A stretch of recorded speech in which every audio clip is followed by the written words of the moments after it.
আমি একটা খাজানা খুলতেছি, যেখানে আবার বক্সের ভেতরে বক্স, তার ভেতরে বক্স। তো দেখা যাক এখান থেকে কি বের হয়।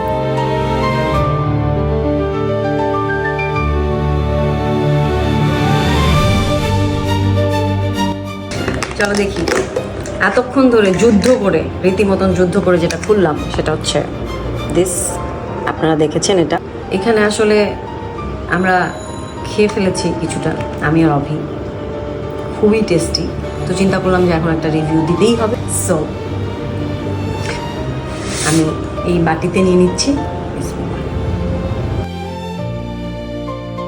এটা খুবই মজা আসলে।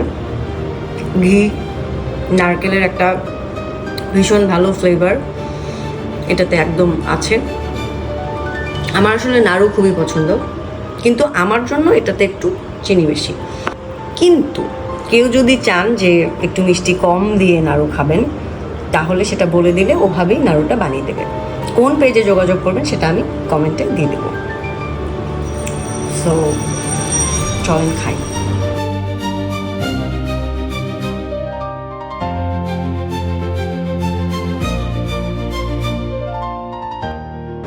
এটা মনের জন্য খেয়ে খেয়ে ভিডিও করতেছি। থ্যাংক ইউ, অনেক কষ্ট করে পাঠাইছো। আপনাদের শুধু এটুকু বলতে চাই যে জিনিসটা ভীষণ হাইজেনিক এবং ঘরে বানানো এবং টেস্টফুল। সো কেউ যদি নাড়ু লাভার হয়ে থাকেন, মানে আমার মতন, আমার আর অভির যেরকম লেট নাইটে সুইট ক্রেভিং হয়, দুজনেরই হয়। ও বলে মিষ্টি খাবো, আমিও বলি মিষ্টি খাবো। তো আমাদের জন্য এটা খুব কাজে দেবে।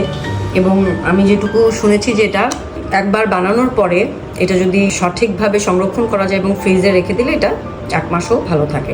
তো যাই হোক, আমার মতন আপনারাও যারা নাড়ু চান বা নাড়ু লাভার আছেন এবং অথেন্টিক ভালো ফ্রেশ নাড়ু খেতে চান, তারা কমেন্ট বক্সে পেজের লিঙ্ক দিয়ে দিব।